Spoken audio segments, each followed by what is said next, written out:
Alright, welcome to Citizen Extra right here on Citizen Television. I'm Jeff Koinange. No, this is not JKL. It is Citizen Extra. We're going to be talking about issues that have to do with the race for 2017. Is the race now solidly defined with exactly or just under 2 months to go? My guests today are experts in their respective fields. We're going to have a great discussion. Barack Muluka, journalist, publisher, political analyst, he's in the house. So is Mark Bichachi, political analyst as well. And yes, he doesn't spare anybody or anything, shoots from the hip. It's going to be interesting. Of course, we have Brian Weke right here in the studio. All of them talking about this issue going forward, the election 2017. Is this it?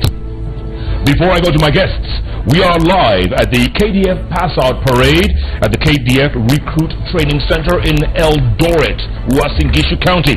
And that's where we find our very own Jackie Maribe. Jackie, if you can hear me, what's the mood like over there?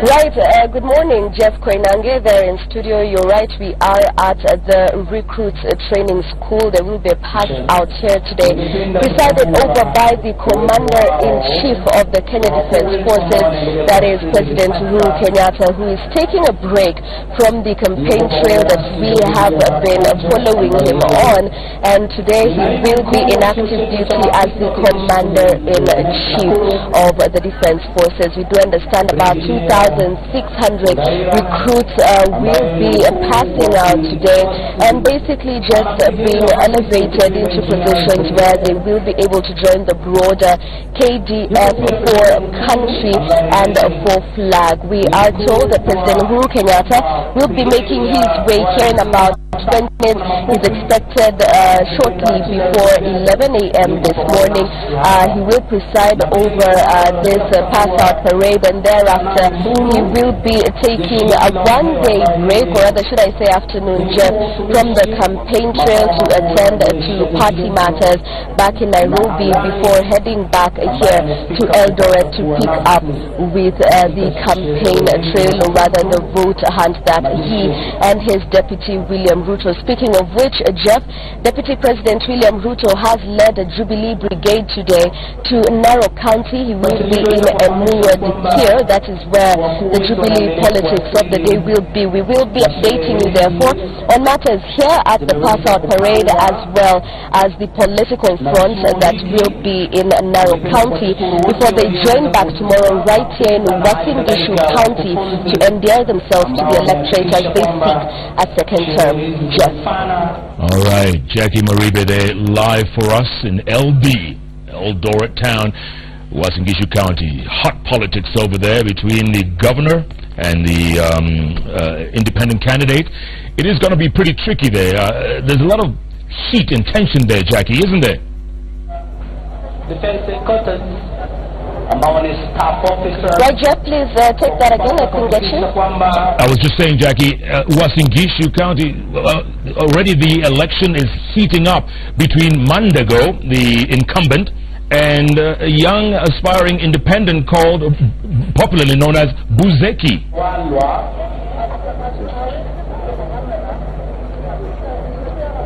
Right, indeed, Jeff, and this is something that, we will be keen on, we'll be keeping an eye on, rather, particularly tomorrow, because the vote hunt will be across Uasin Gishu County. But it's important for me to mention that yesterday, as they left Trans Nzoia County and crossed over to Uasin Gishu County, although it was a bit late, we had some very interesting sentiments from the Deputy President, who, as you very well know, the governor here, Jackson Mandago, has been accusing of being behind the push for Buzeki.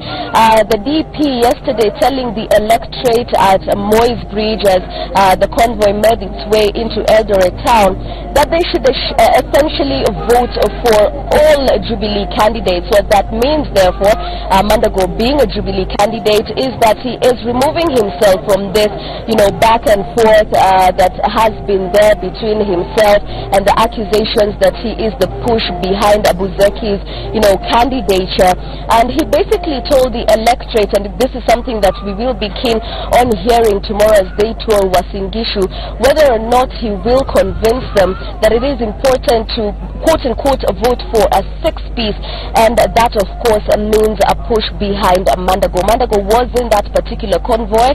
Buchachi was not. We are waiting to see whether or not we will see him tomorrow, but it is a question of course of concern, particularly for the party hierarchy and for matters Uasin Gishu, as Mandago has been on record publicly saying that he will not support anyone who is going independent. If you are in Jubilee, you are either in or you shape out. But this is something, Jeff, that we will keep an eye on today, but it will really come out tomorrow from these Jubilee leaders as they tour this county.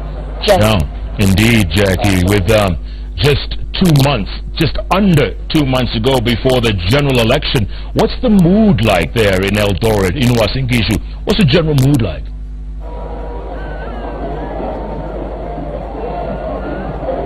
Right, this is basically, the DP's turf.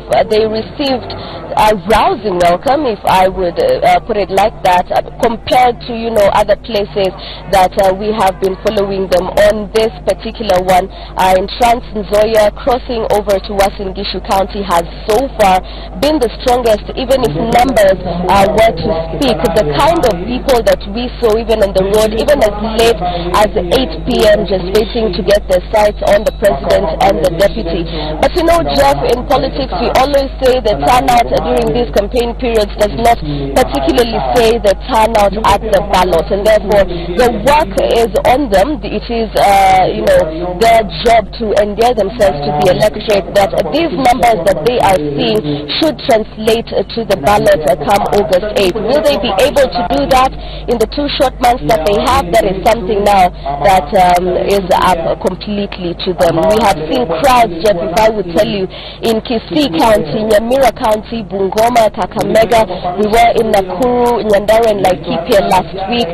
Now Trans-Nzoia yesterday, and Uasin Gishu for the next 3 days. The 3 days will be ending tomorrow. We cross over to Bungoma as we follow them on this campaign trail.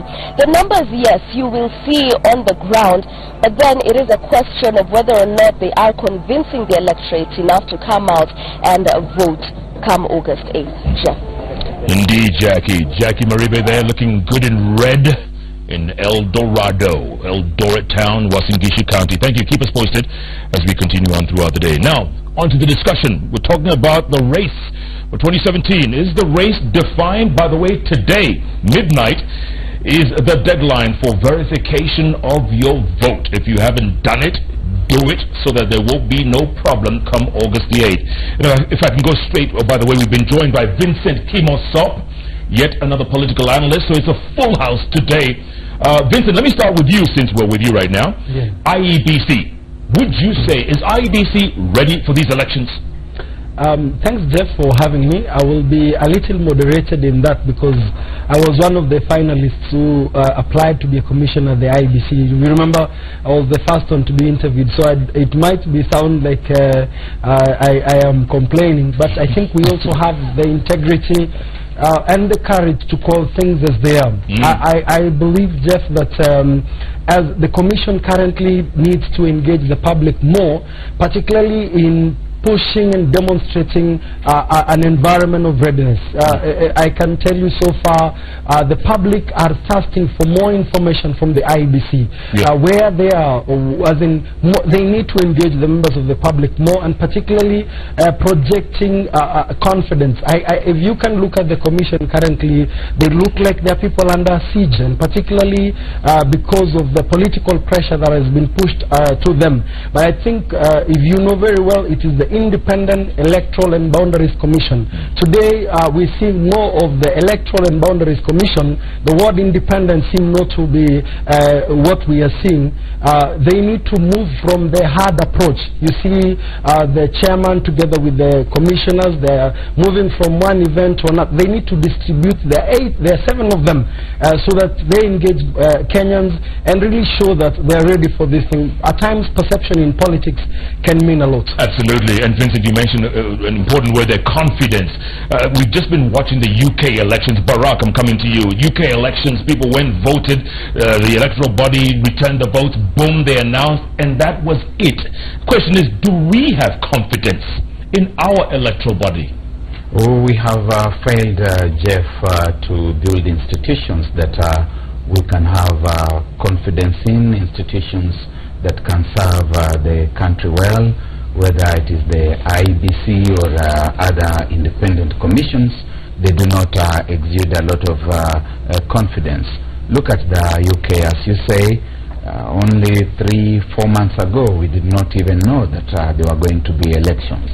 Then Theresa May suddenly calls a snap election, and a few weeks later down the line they have the elections, they're done, and they're moving on.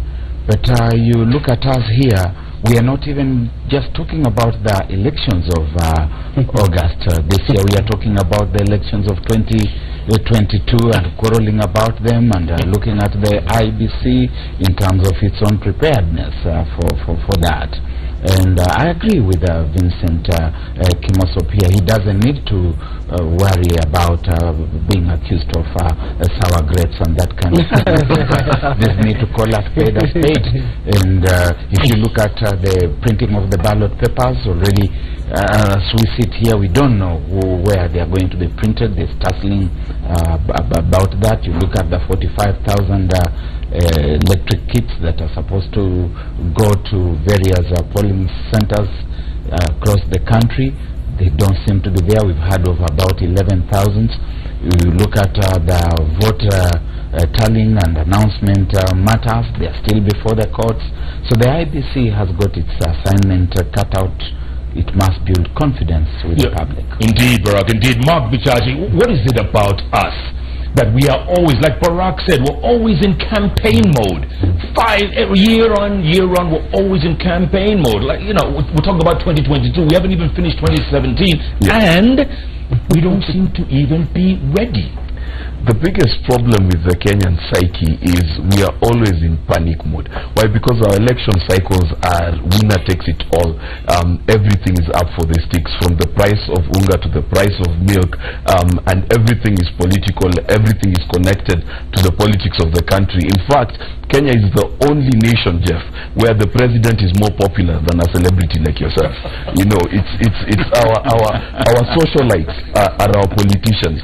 So we've ingrained politics to the DNA of our society that it's almost impossible to have a conversation in bar or in a church without mentioning politics. That's issue number one. Issue number two is we have nothing that is constant in this country. Everything is up for debate. Everything can change on a dime. Yesterday there is unga in the shelves, the next day there is none. The third thing, of course, is the feeling that the election of an individual is about a collection of people called a tribe. That's the biggest lie, because the biggest issue is, if you look at the brand that the politicians carry, none of the politicians carry a brand of what they believe in. None of them believes in anything. To be honest with you, in this country, if you choose between NASA and Jubilee, you're not choosing between any two ideals. You're just saying who is the better and nicer thief, if I use that. You know, it's a competition between Beelzebub and Lucifer, who's better. You know, and that's why the stakes are so high. And what needs to change in this country is we need to develop a politics and a brand of politicians who actually stand for something, stand for anything. You know, even if you believe in all fences should be green, stand for that. You know, stand for something. We need to stop having the shifting politics that's based on tribes and emotions. Gentlemen, I believe Bichachi just called me a celebrity. Yes, you can confirm. You are a celebrity. All right, Bichachi, you touched on something really good, and I bring in Brian Weke here. The issues in this campaign. The issues. I mean, obviously, UNGA has jumped in. What are the other issues in this campaign?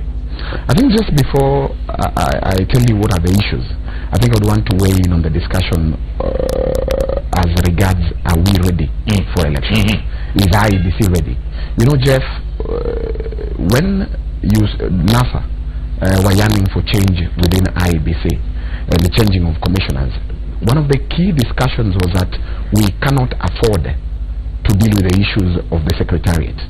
Now, as we speak, they have fired the Director of Procurement, they have fired the Director of ICT, and for me, Jeff, I want to state without fear of contradiction that I'm a very worried man. As we speak, clearly 2 directorates have actually been changed. We have fairly new commissioners who don't look like they understand what they are doing. As we speak, again, we are interfering with the Secretariat. Jeff, it is only in this country, and I've said this before, where we start with outputs and we come back to activities. As we speak, we are 2 months to the date, to the next general elections. We have not been able to deliver the audit of the register. We don't know where it is, where we have reached, even as we speak. And you know, issues of confidence with the commissions are very grave issues. As we speak, we are not even aware why is it that they fired the guy in charge of ICT. As Barak, who is my senior within the electoral profession, has actually said it very clearly that we need to work with Kenyans, and the commission needs to literally work with Kenyans so that we understand. There's a lot of rumors why they've actually sent the ICT director home. There are rumors as regards procurement and entrepreneurship, and you know, issues of procurement in our country. So I'm a very, very worried man. As we speak, I know tomorrow they've invited stakeholders to actually test the kits. Again, how many have they procured? Because we have 45,000 polling stations, which if you're to give 2 kits each, we're looking at 90,000 kits. So, Jeff, I don't want to paint a gloom picture, but as an individual and an expert in electoral matters, I think I'm extremely worried. Yeah. Now, as regards the issues that you've mentioned, I think one, these elections, as I have mentioned before, is a very close election. And I think the issues that will be dealt with, number one is the issue of corruption in this country. I think corruption, where we have reached, we're not even talking about corruption. We are literally talking about looting the country. Issues to do with salt now, Jeff, salt has moved from 15 shillings to 60 shillings. Salt, not even issues of commodities, unga, salt, milk. These days in my house, the last 2 months, my children are yet to, I'm yet to buy milk. We are dealing with strong tea, Jeff. I don't know how you're dealing with your house. So, issues of commodities really are grave issues that will determine the outcome of this election. Just I don't agree with something. Well, I don't agree with something that Brian has pointed out. Yes. I can confirm that corruption will not be an issue in this election. Will or will not? It will not be an issue. If you look at in 1992, it was multipartism. In 1997, you remember, no reform, no election. In the year 2013, it was 2002, it was a boy must go. In 2007, 42 against 1. And then come 2013, it was the ICC. In this election, it's not, the organizing question hasn't clearly gelled, and to me it will be the issue of inclusivity. Who is able to bring more communities on board, because our biggest political party is the tribe. So anyone who is going to organize more tribes together and show that I'm going to form a government that everybody is on board, then that is likely to carry the day. And I can tell you, Jeff, why corruption will not be an issue is because just look at the two sides of the divide. You know, it has shaped to be a NASA Jubilee contest. All of them have corruption issues. If you remember very well, there are corruption issues on Jubilee. There are also corruption issues on the side of NASA. One of the principles in NASA, the Supreme Court, in a decision that you can go to the registrar, confirm that actually commit an electoral violence offense.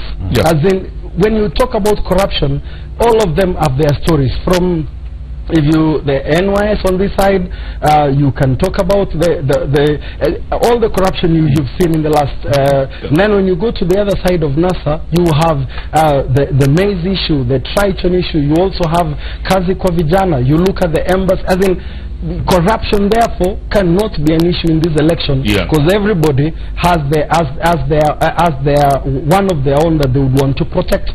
Good point there. Good point. Barack, do you agree with this? Do you agree? I agree entirely with Vincent that in fact the only issue, if I could sum it up that way, is going to be the question of where your tribal leader wants to go. In this country we have got tribal fat cats, if you may call them that way, and where the tribal fat cat jumps, the tribe jumps with him. The issues may be there for purposes of being a little bit emotive here and there, but those are things that are ring-fenced within specific camps. They will talk about them within the tribal collectivities and enclaves, but they are not going to be issues that are going to win over Kenyans of conscience, who would be reasoning and saying that on the basis of this issue, although my tribal kingpin is saying that we go this way, I will vote in a different matter. In the end, it's tribe, and more tribe. Mark Bichachi, the Pentagon is constructed out of several tribes. Is that what they were looking for? Are those the numbers they're looking at? Jeff, you know, this Pentagon is to me a comedy of errors. First, how do you create? How are you given a job that does not exist within the Constitution? So already it points to you to tell you that these guys, there's something else they're looking at, and I'll tell you for free what they're looking at. They're looking at 2022. They understand that in 2022 it's most likely that Raila Odinga will not be in office, so they've positioned themselves to jostle for positions 1 and 2. That's what it is really about. Now the bringing in of other people from other tribes is simply to create the PR and the perception that it is a nationalistic organization. Now the issue of tribe is very funny in this nation, because if we could ever determine the profitability of having a Kikuyu president or a Kalenjin president, which are the only 2 tribes we've had as presidents, if we could say that Baringo is the richest county today, then I would say the argument of tribe holds. But unfortunately, whenever we play the politics of fear and of hate, we always elect a Trump. That's the issue. It does not matter what IQ they have, it does not matter what their agenda is, but because you are afraid of the other guys who will come and take your job, then you will vote that way. And you know, someone said once, and this is the funniest thing, it says that if someone from another community, another tribe, another nation can come into your community and take your job, you probably didn't deserve it in the first place. You know, that's the place we need to get. Brian Wecker, do you agree with this? This throws everything out the window right here. Do you agree? You know, Jeff, while I accept the issues of tribe in this country are very pertinent, and people would vote through those tribal lines. However, Jeff, I think reducing this election to an issue of tribe, to me, really is a misnomer, is ill-advised, because this election is quite tight. If you're to look at the numbers, it is extremely tight, and that is the reason why there are certain fundamental issues that have to be dealt with in terms of how you're going to win this election.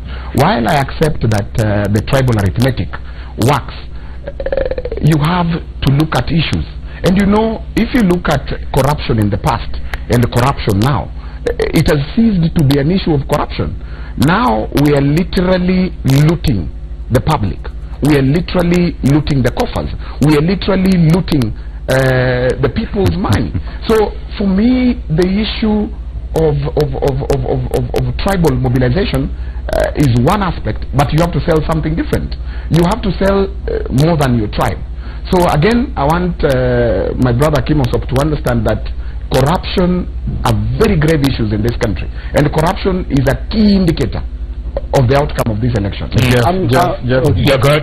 Jeff Koinange, Brian Weke is a Democrat who works for a democratic institution, and I very well appreciate his apprehensions about issues.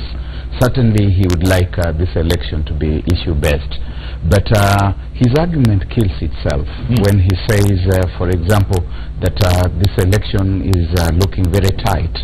Around what is this election tightening? What is tightening this election? What is tightening this election are ethnic numbers, and the ethnic numbers do not have a rational mind. They just know that this is the boat that we are taking as a tribe, and we are going this way all the way to the wire. Look at some of the people, and I agree with Mark here that on both the Jubilee and the NASA side, there are very intractable corruption issues. You will find that there are people running for governor, for example, who have been caught right in the mud, and the tribe has not bothered. Some of them, the tribe gave very resounding numbers in the primaries, if those primaries are to be believed. And therefore, tribe is the only issue. Barack, real quick, NASA says they are going for the 10 million voter mark. Is that realistic? Especially knowing that in the last election, Raila Odinga only got 5.3 million. Could they have doubled in 5 years?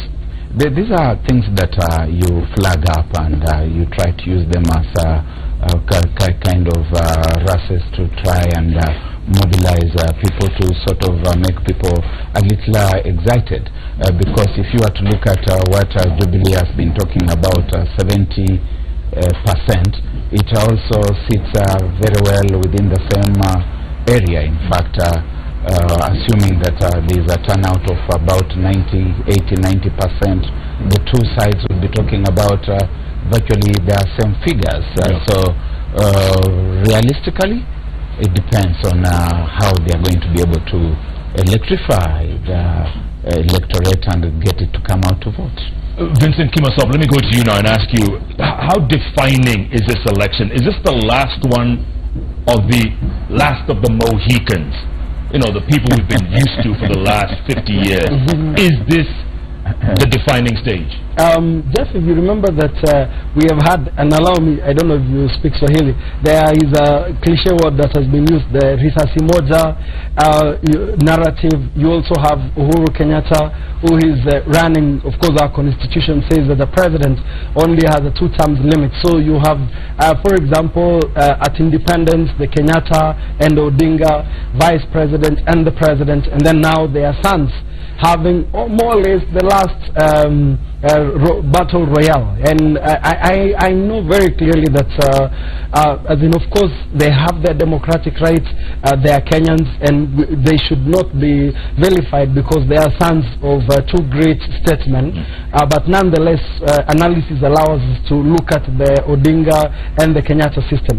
I would say that in this election, and that is why, when we talk, I think we should have the courage, if it was about issues. If you remember in 2002, Jeff, when Kibaki was running, free primary school education, there was even zero tolerance to corruption. There was the whole issue about good governance, building stronger systems. I can tell you, I've listened to all the rallies, and you can see very clearly those things take a peripheral position. Now just look at even the way the campaigns are forming. You notice everybody first is strengthening their bases. If you have had a Jubilee rally in a NASA stronghold, 1 week later you see them going back to do what? To ensure that the damage is mitigated. If it was about issues, Brian, I work for, you know very well, Brian, we was at Transparency when you were at Cradle, and we did a lot of work on GJ Law's program, where if it was about corruption, then you would not be worried to go and fortify your bases, because it is people will be rallying around those issues. So look at the opinion polls. You see very clearly when Uhuru Kenyatta was at 47 and Raila at 30. When NASA was formed, the numbers went up for Raila, and you can see very clearly the pattern was the numbers that supported Kalonzo and the NASA principles more or less went to what Baraka said, where your tribal kingpin is. That is where you see people moving. And for me, we should have the courage and the integrity to call it as it is, that we need to move away from this tribal politics, and that comes by us admitting that we've done things wrong in the past, and now moving forward, what kind of generation? And really this is where, for example, the independent candidates, the Okuru Court, what is the name, Professor Wainaina, I think there's Dida, there are 4 others. Yes. That is the space they should be speaking to, and I will tell you, then it will lower the tempo on the other side. Unfortunately or fortunately, that seems not to be the case. Or if they are speaking, no one is giving them coverage. Maybe Jeff Koinange can see how to give that platform. Listen to these people. No pressure. Okay. Okay, let me switch gears a bit and talk about money in this election, gentlemen. And I'm going to go to you, Brian, because I understand you have to rush in a little while. And since you work for a democratic institution, the monies we've been seeing, Brian, real quick. I mean, the helicopters alone, some candidates have 4 to their name. And on the other side, some have absolutely nothing. And yet we have 15,067 candidates in this race alone. Brian, where's the equality? Where's the equality here? You know, Jeff, issues of money in elections are major issues. And issues of money are quite important. And it determines a lot of things as you campaign. You know, when I want Barack to know that I actually left the democratic institution. When I used to work for IED, we really pushed for a campaign financing act, which act, again, Parliament watered down. You remember there was some ceiling that IEBC had actually put in place. Again, Parliament went ahead and scrapped them off. So again, issues to do with money in elections are quite pertinent, because if you look at this society that we live in, it is heavily determined by a lot of things, and one of those things is issues to do with money. As you pointed out, you see, and the two coalitions using a lot of money, and more so, some you see others using state machinery, state resources. And when you're looking at state resources, we're not only looking at the national resources as well as counties. Now, the other issue about which I have to respond to, issues to do with ethnic and how tribes will determine this election. Jeff, I want to put it very clearly. You know, Barack was my lecturer when I was starting, when we did a program called Political Leadership Development Program. And I admire him a lot. But when I listen to him say that this election is about tribes and tribes, it makes me wonder. And you see, again, when I listen to him saying that it will depend on how you electrify, the tribe, it sounds like a constitution that gives with one hand and picks with another. Now, Jeff, issues of tribe are very important. However, it is not the only issue. This election will be won on how you would respond to issues to do with young people, issues to do with women, issues to do with corruption. Jeff, it is a very close election. And by the way, Jeff, if you are to do the numbers, let's be very honest, if you are to do the numbers based on tribal arithmetic, then NASA would win. Mark Bichachi, I think Brian should listen to his lecturer. What do you think, Brian? Let the lecturer speak. Let someone else speak. Bichachi. You know, the issue that Mr. Weke is struggling with is he's struggling between utopia and reality. You know, he's got his mind in the right place, but he's ignoring the facts on the ground. And the facts on the ground are that a lot of Kenyans are thinking on a tribal basis. And that plays into the money question in a big way, Jeff. Because the first thing that we need to understand about political parties in this nation, this is the only nation, I think, that I've been to where the money comes from the top to the bottom. Okay, our political parties do not raise membership fees in any significant manner. They are not funded by the masses. So what happens is whoever has money is the one who runs the party. Therefore, even after this election, don't bother finding out which family is going to be running for office. Find out where are these families going to invest their money. Mark, let me ask you a quick question. Yes. Sorry, Kachi. Let me ask you a quick question. Yes. Boniface Mwangi, independent candidate for MP of Starehe. Yes. I'm actually not. His campaign was based on 10 shillings. Have you seen that? I don't know if you have seen it. Yes, I've He's seen been it. going around asking people, give me 10 shillings, give me 10 shillings. Yes. He just crossed over the 1 million shilling mark. Okay. What chance does he stand? Well, here's the thing. Boniface Mwangi is trying to do politics the right way, which is you're supposed to get your financing. Is that the Brian Weke way? Yes, that's a Brian Weke way. Really? Yes, because let me tell you, if a voter is willing to put his money to a candidate, he's most likely also to put his vote to the same candidate. Okay, but here's the issue, and this is why this Boniface Mwangi election is very, very, very critical. It's the first time we are seeing a candidate run on principles in a major constituency in this country. So it's important. Mark, does he stand a chance? To be honest with you, based on what I'm feeling on the ground, no. Vincent Kimosop, does Boniface Mwangi stand a chance?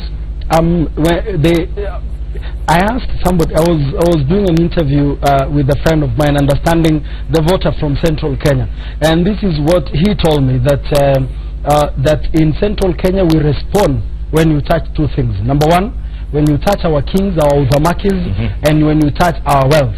Let me tell you, just wait as we move towards the election.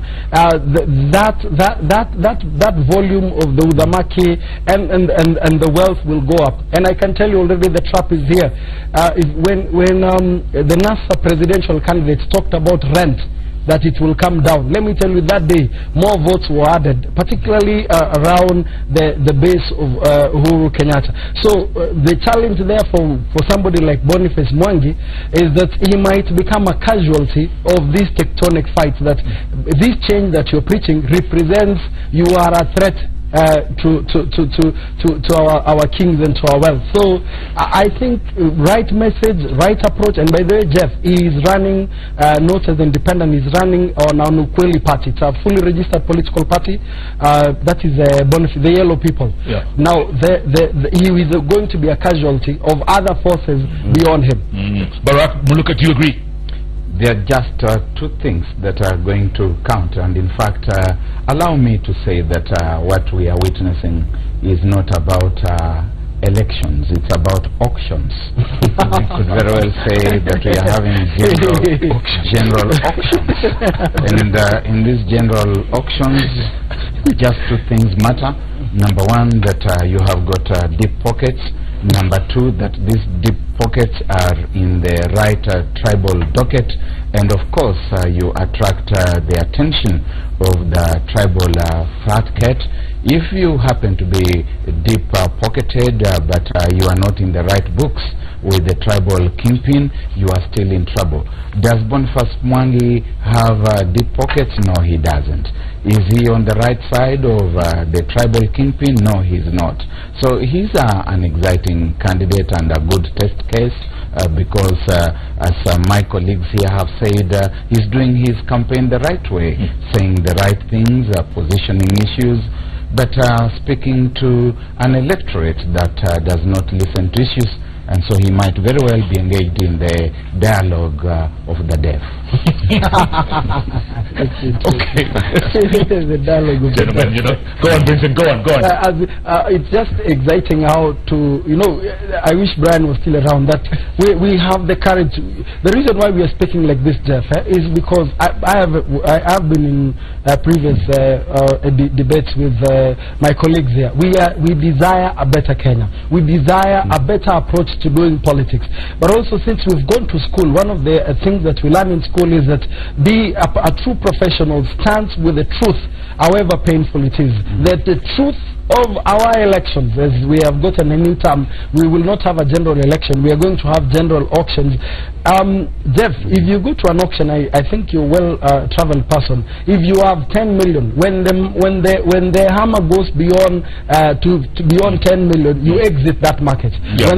When the hammer goes to 20 million and you have 15 million, you exit that market. Currently, why we are exiting the market of issues, the market of integrity, good governance, is because the people who are in the auction, they have the prices are higher on the ethnic mobilization. So there is no need. We will continue pointing out that we need men and women of integrity. We need Chapter 6 to be implemented. That is very important. But at the same time, the context in which we are in, that is not what is happening. So then that is a challenge to the next generation. That's why we are not in can see for our agreed position, we are giving chances to people like Boniface Mwangi that they are doing the right thing, they're raising new approaches. But also when you ask us a question, do they stand a chance? The chance they start is introducing new ideas into the fore. Abduba Dida in 2013 brought a new narrative about that you do not need to spend a lot of money for your issues to go, and you got a platform at the presidential level. Values, he is not won the vote, but he's been able to bring certain issues to the fore. Absolutely. Good that point, for me Vincent. is how I see it. Good point, Vincent. Very good point. Gentlemen, let me switch gears a bit if you don't mind, and I'd like to bring in Otieno Namwaya. He is a researcher at Human Rights Watch. Otieno, welcome to the show. The topics are getting really hot and serious, but I'd like to switch to security, and in particular, violence against journalists. Is it on the rise in the run-up to this election? Thank you, Jeff. One of the things that are concerning us most during this election period is actually a freedom of information and freedom of expression issue. One of the things we found for the last 5 years is that the media and bloggers have not had the freedom to discuss even some of the issues that should be informing this election. Yeah, but they are still discussing other things, aren't they? They are discussing, but in a muted way. When I was working in, I had one of the panelists talking about corruption, and corruption indeed is going to be an issue, and it should be an issue. But it cannot be an issue if, for example, some of the platforms that influence this kind of discussion, and that's the media and the blog posts, are not allowed to discuss these things freely. Who's not allowing them? I don't agree with. I don't know, gentlemen. Do any of you agree with this? Because let me explain. Coming over the internet. Let me explain. We did a piece of research starting last year, September, up to January this year. And one of the things we found is that those journalists who write about some of the most sensitive subjects in this country, and these sensitive subjects include, unfortunately, corruption, the land question, security issues, and of course the county governments for some reason are very vicious. Those journalists come under a lot of pressure, and one of the things that has been happening is that either they get beaten, or they get threatened, they receive threats, or they are subjected under constant surveillance by security agencies.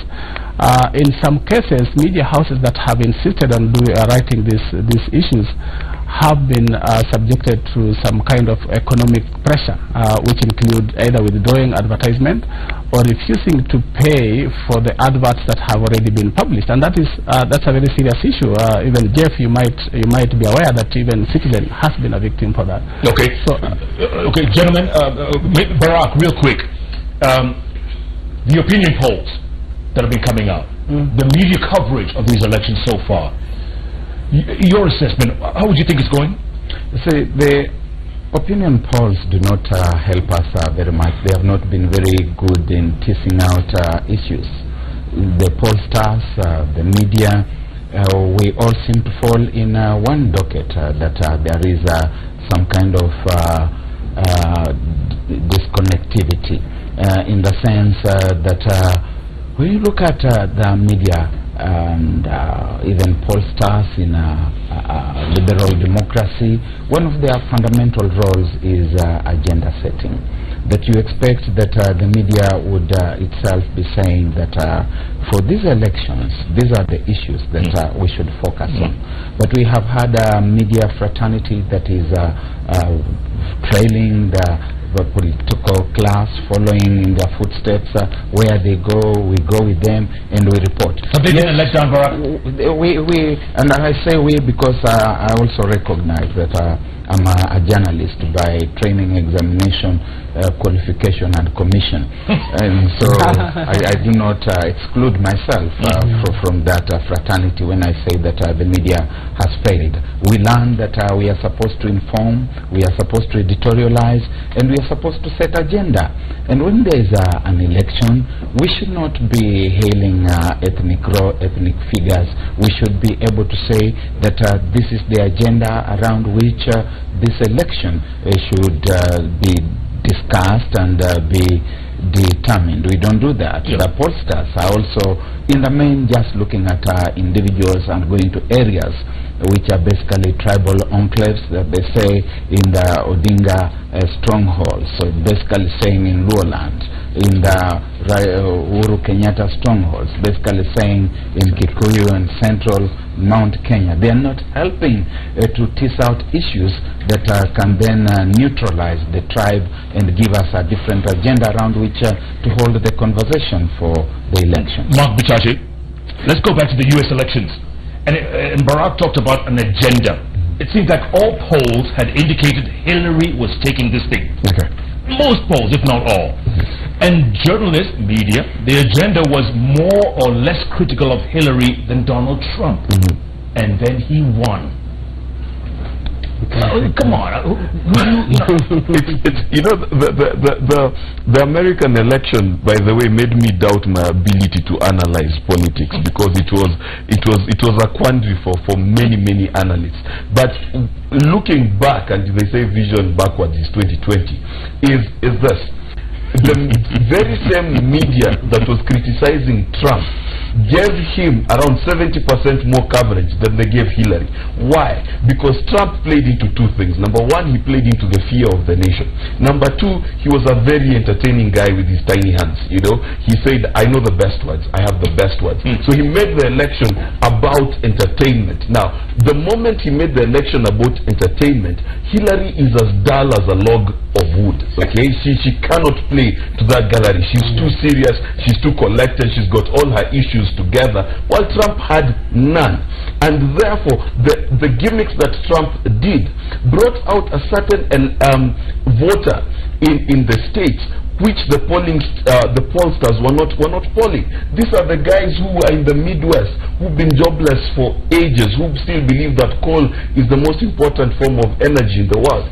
So these guys are the guys who surprised the pollsters. They came out of the woodwork and voted. The second part is, and this is also the problem in Kenya, there's these people called the middle class who are consumed by consumerism, whose activity in life is to buy a house and basically the closer to a good car. This class of people are always the ones who mislead politicians, and that's the issue. They didn't turn out to vote in the numbers that they needed to do in places like New York, Los Angeles, and places like that. And it's the same thing in Kenya. With the guys who talk about corruption wear suits and go to Java, but the guys who go to Njengo and eat Githeri outside are the ones who go and vote. So that's really where the issue is. Absolutely. Good point. Good point. Yeah, but before you go away, you just look at the pollsters, see what has just happened in the UK. A few days ago, they were expecting that Theresa May was going to carry the day resoundingly. Now she's ending up in a hung parliament. And Barack, they were saying the Labour was gaining, but they didn't say it could beat or lead to a... It didn't say. They were all favoring Theresa May. And by the way, Vincent Kimasop, at the end of the day, with that election in the UK, when the analysts go back and look at the election or the run-up, is security going to be a big factor there? Because the two attacks, Manchester and London, in Europe, there's so much insecurity in general. Is that going to be a factor? And will it be a factor in the Kenya actually election? I'm an economist, and one of the things we do, polling research, is our background. The US elections actually more or less challenge fundamentally the theories that inform polling. And I can tell you currently professors, people have gone back to really what is it that we need to do to make polls more accurate.